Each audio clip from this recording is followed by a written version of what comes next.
Literoensayística, literoestética, literosofía son algunos cruces de discursos narrativos que conforman una parte del corpus general del lenguaje. Ahora nos llega la literohistoria, un punto a medio camino de la literatura de ficción y la narrativa histórica. Esta perspectiva incluye una reflexión acerca del papel en la construcción de la memoria colectiva y del papel que desempeñan las producciones culturales en la conformación de nuestra identidad.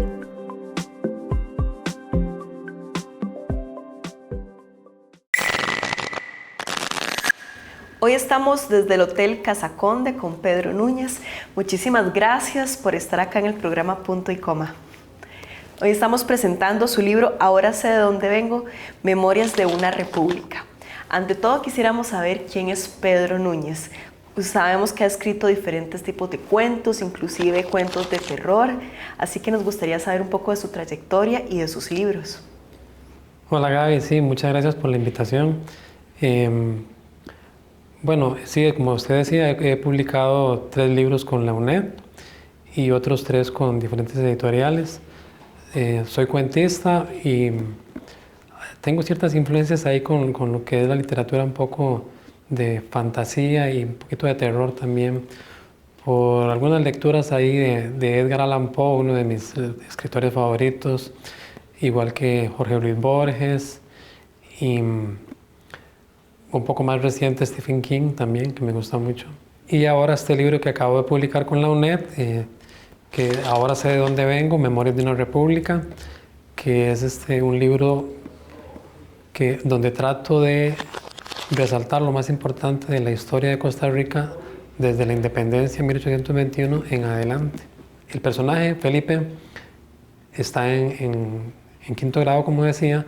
El maestro le pide la tarea y le dice no la traje, no quiere hacer la tarea, no quiere poner atención. El maestro le pone como un ultimátum y le dice: si usted mañana no me trae un trabajo sobre la campaña nacional contra los filibusteros, no me va a entrar más a clase. Y ahí por primera vez él se preocupa un poquitito, va meditando para la casa a ver qué voy a hacer ahora, y es cuando va distraído y se tropieza y se encuentra con el duende.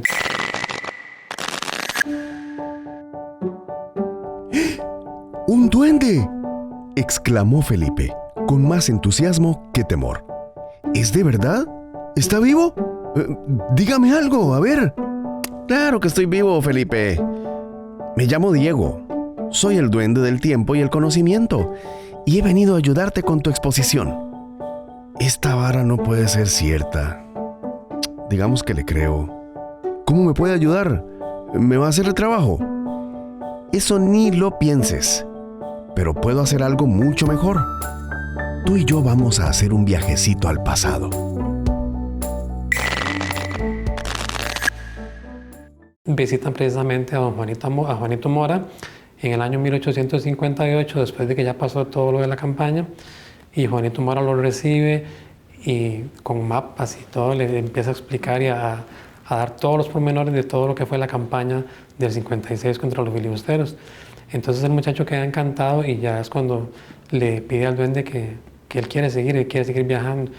De hecho, esa era la intención del duende, motivarlo de esa forma. Y de ahí en adelante ya vienen todos los demás viajes. Este libro yo creo que viene a cumplir una función muy importante, que es el facilitar el conocimiento de la historia a lectores jóvenes e incluso infantiles. De hecho, yo lo considero un libro recomendadísimo para el sistema educativo. Su lectura es amena, los personajes son atractivos, ¿verdad? Y es una manera de conocer a estas grandes personalidades de la historia costarricense y además episodios de gran relevancia para la historia costarricense. Yo creo que, a mucha gente creo que le aburre la historia, pero probablemente es porque no se han utilizado los enfoques pedagógicos más adecuados para que nuestra propia historia resulte interesante, ¿verdad? Y no solo interesante, sino además relevante en nuestras vidas.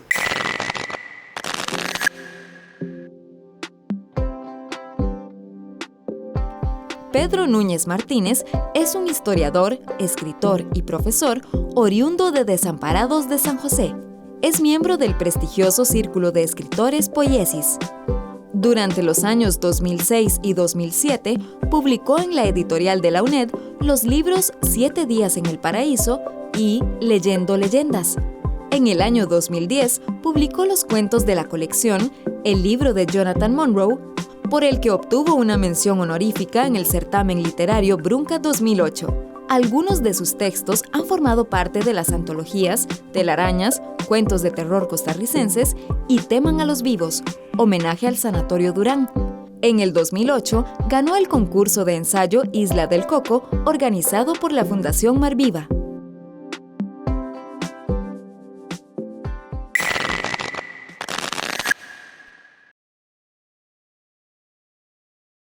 ¿Otro viaje sorpresa, Diego? Sé que estamos en San José, pero no me ubico en qué año. Correcto, Felipe.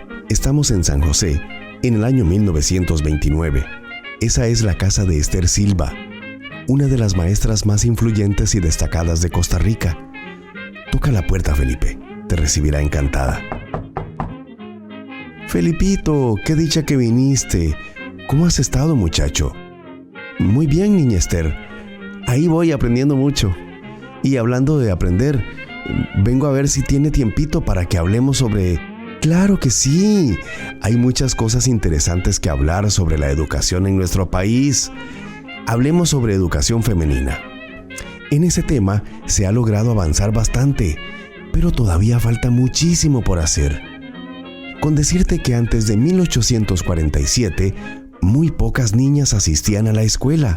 Su instrucción se limitaba a clases de catecismo, bordado y costura. La escolar era mayoritariamente para los varones. Desde hacía tiempo se venían haciendo campañas en favor de la educación de las mujeres y se criticaba el sistema educativo. Esas campañas tuvieron efecto, porque ese año don José María Castro Madrid decretó abrir un liceo para la educación de las niñas. 2 años después fue cuando se abrió el Liceo de las Niñas en San José. Ahí se les enseñaba educación básica y a la vez tenía carácter normalista, o sea, las preparaban para que fueran maestras de educación primaria. Para 1869 se decretó la educación primaria gratuita y obligatoria para ambos sexos. En cuanto a la secundaria, hubo un gran avance cuando se inauguró el Liceo de Costa Rica y el Colegio Superior de Señoritas un año después. Ay, le agradezco mucho, niña. Por cierto, ¿de dónde viene eso de decirle niñas a ustedes, las maestras? Esa costumbre empezó porque en siglos pasados nosotras teníamos que apegarnos a un código de conducta muy estricto. Ese código exigía que tuviéramos una vida ejemplar y que prácticamente renunciáramos a una vida en sociedad. Muchas de esas normas todavía se mantienen. Ya después, las maestras nos acostumbramos a que nos dijeran niñas, y ahora lo vemos como algo normal. Las vueltas del amor, de Annie Brenes. Somos amor, respiramos amor, vivimos el amor. Su ausencia es solo un contraste y, por eso, a veces tenemos que despertar para descubrirlo. En cada historia de vida, dentro o fuera de nosotros, está presente. No importa si somos fiera, insecto, agua, árbol, viento, pájaro, niño, zapato, sol o abuela.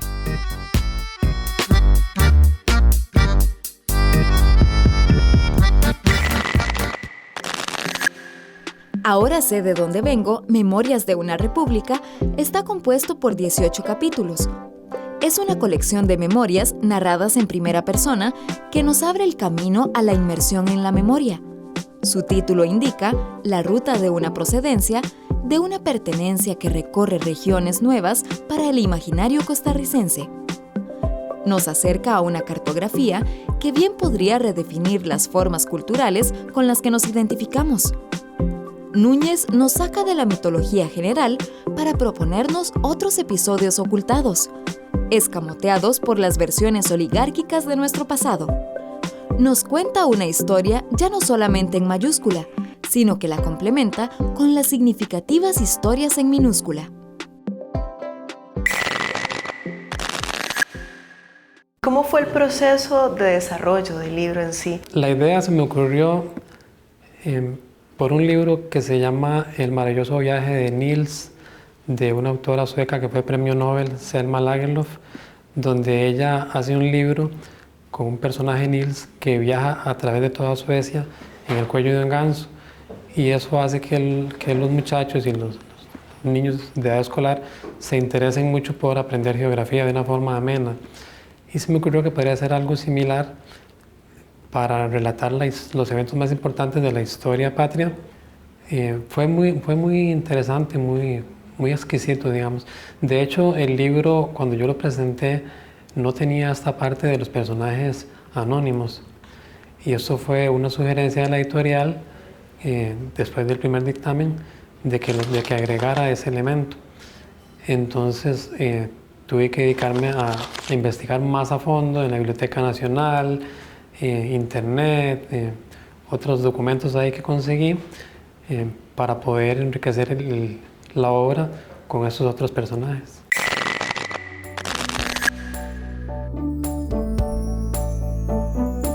Ahora vas a conocer a un hombre digno de gran admiración, un hombre humilde, valiente y trabajador. Se llama Juan Rafael Morales Alfaro, zapatero y dirigente sindical que durante medio siglo luchó no solo por los derechos y el bienestar de los trabajadores de su gremio, sino también por los de los campesinos y los obreros de las fábricas y los talleres. Don Juan Rafael nació en abril de 1913 en Poás de Alajuela.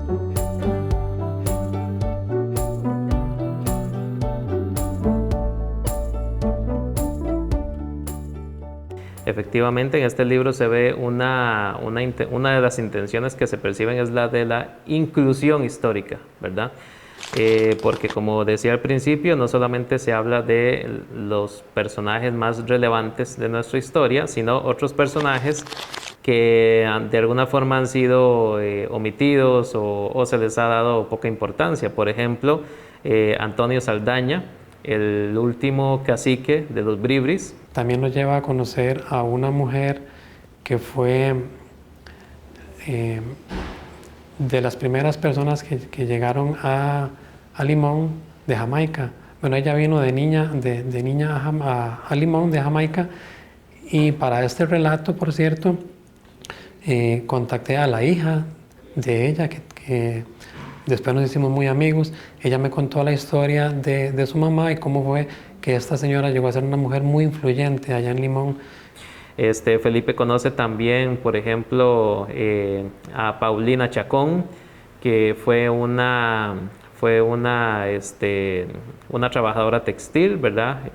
Ella pues estuvo involucrada en las luchas por mejorar las condiciones laborales de las mujeres, principalmente las que trabajaban en talleres y en fábricas textiles. Así se pueden seguir poniendo pues numerosos ejemplos. Por ejemplo, la niña Esther Silva, destacada educadora que ocupó varios cargos públicos y que además tuvo un papel importante en las luchas por la educación de las mujeres y por el voto femenino.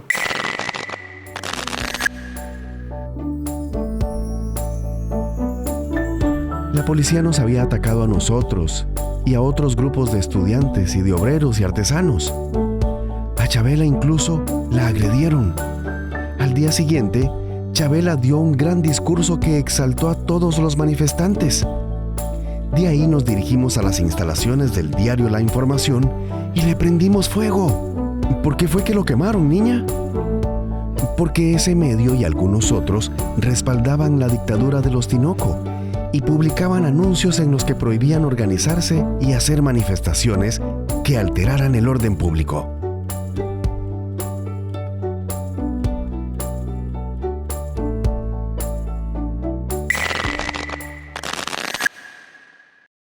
¿Dónde podría decir usted que en este libro inicia o tal vez termina la parte de literatura y a dónde inicia o termina la parte pedagógica?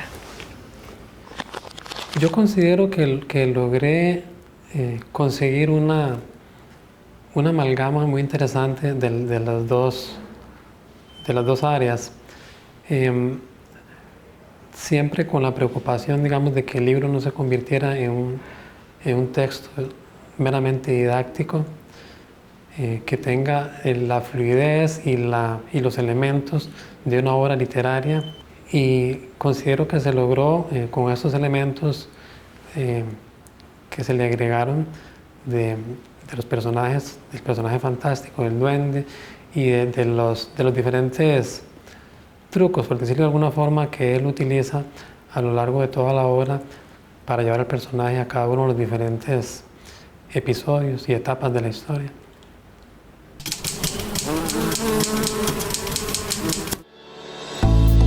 Química agrícola.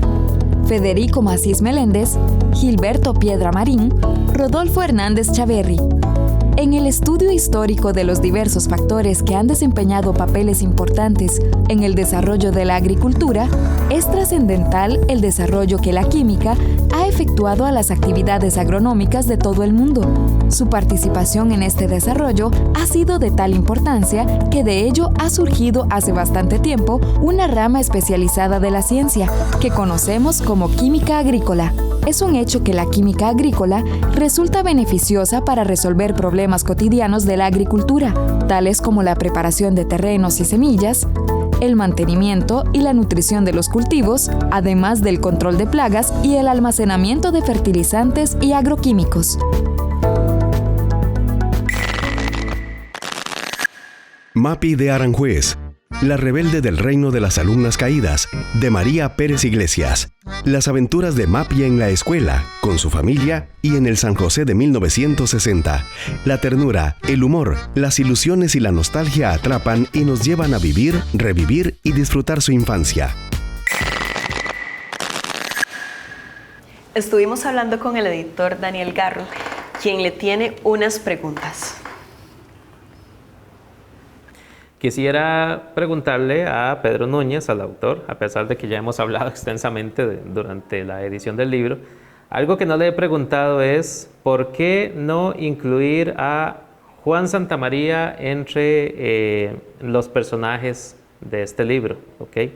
Si tenemos a figuras tan prominentes como Juanito Mora, Figueras Calderón, ¿por qué no incluir a Juan Santamaría? ¿Por qué sí incluir a Antonio Saldaña, quien nos cuenta la historia de Pablo Presbere, ¿verdad? Y no incluir a Juan Santamaría, ¿verdad? Creo que es una pregunta un poco maliciosa. Puede ser que sea simplemente por motivos de espacio, ¿verdad? Tampoco se podía hacer un libro gigante con la enorme cantidad de personajes que se podían incluir, ¿verdad? Puede ser solo por una cuestión de espacio o puede ser que se haya habido una intención. Entonces quisiera consultarle eso a Pedro. Mi estimado amigo Daniel Garro, en cuanto a lo de Juan Santamaría, de hecho sí se menciona en el primer relato, que es el de la campaña del 56, cuando Juanito Mora le está explicando a Felipe todas las principales batallas, todo cómo se fue dando todo el proceso de la campaña. Y sí tiene razón Daniel, es un poco polémico el asunto, porque Juan Santamaría, bueno, es un héroe nacional y yo no estoy en contra de que así lo sea, está bien, pero sí hay un poco, no sé si desinformación en ese sentido, porque la quema del mesón no significó el triunfo del ejército costarricense en la batalla de Rivas. De hecho, hubo 3 intentos de quemar el mesón, entonces el mismo Juanito lo menciona, que le parece bien que se hable de héroes durante estas campañas, pero tal vez por ese sentido no mencioné a Juan Santamaría como en un relato aparte, aunque no sé, es probable que en una segunda parte de relatos de este tipo pudiera hacerse.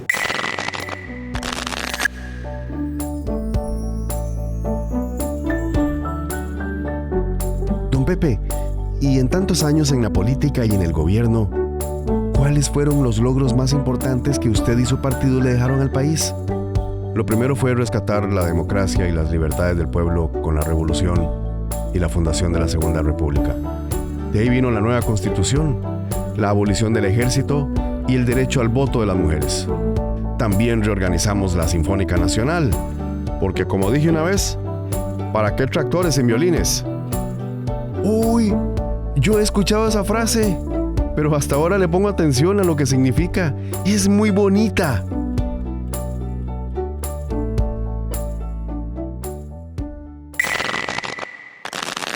Otra pregunta que quisiera hacerle a Pedro, que tal vez está derivada un poco de la anterior, es ¿cuáles dificultades tuvo para escribir este libro y sobre todo conciliar la enorme cantidad de información que hay sobre los personajes más conocidos? Como ya dije antes, hay personajes sobre los cuales hay opiniones sumamente extremas y sumamente encontradas. Entonces, ¿cómo conciliar los dos extremos, verdad? Por ejemplo, todo lo malo que se dice sobre Figueres, todo lo bueno que se dice sobre Figueres, ¿verdad? ¿Cómo conciliar eso? No solo para llegar a un equilibrio, sino además para ficcionalizar al personaje, ¿verdad? Presentarlo como personaje y darle voz, ¿verdad? ¿Qué dificultades tuvo para lograr eso? Y al mismo tiempo, ¿qué dificultades tuvo para obtener la información sobre los personajes menos conocidos, ¿verdad? Los que han sido más ignorados por la historia y sobre los cuales probablemente hay mucho menos documentación y se sabe muchísimo menos. Interesante, porque aquí también es algo una preocupación que yo tuve, es que no se tome el libro como una idealización de estos beneméritos, de que eran muy buenos y solo hacían cosas maravillosas y buenas. Entonces, de hecho, hay una conversación ahí que se da entre el personaje Felipe y Diego, que él le pregunta que por qué los presidentes de antes solo hacían cosas buenas y los de ahora no. Entonces él le menciona que en realidad no es así, ellos también tenían sus defectos, sus errores, sus ambiciones, pero que ese no es el propósito del libro. Habría que hacer otra obra completamente aparte para mencionar esos detalles. Y como decía Daniel también, en cuanto a los personajes menos conocidos, las dificultades que tuve para encontrar información, sí fueron bastantes. En algunos casos más bien fue que había mucha información, a veces contradictoria, entonces había que comparar. Una de las obras que más me ayudó con estos personajes fue un libro de Ángela Acuña Brown. Y en el caso de El Zapatero y líder sindicalista, encontré mucha información sobre él. Por dicha, él había hecho como una biografía muy interesante, muy amena de leer, que incluso más bien tuve que hasta resumir para hacer el relato que trata sobre él.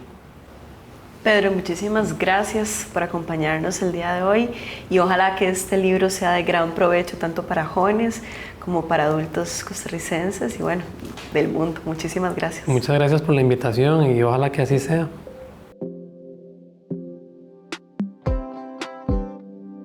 Obra definida por esta sólida convicción histórica y ficcional, sus excelentes fabulaciones, vis a vis con los personajes históricos, nos plantean aquello que mencionaba la escritora Marjorie Ross de Facts and Fiction, hechos y ficción, lo que algunas corrientes literarias denominan faction.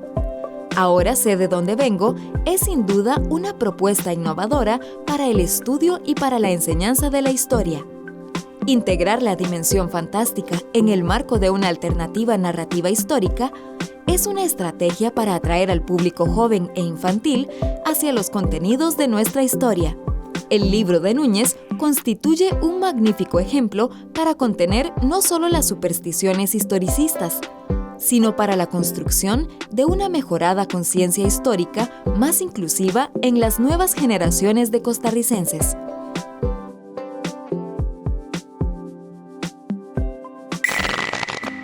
Podés adquirir estos y otros libros del catálogo de la EUNED en las librerías de la UNED, ubicadas en Sabanilla, Heredia, Cartago, Cañas, Nicoya, Turrialba, Puriscal, Santa Cruz, Liberia y Palmares.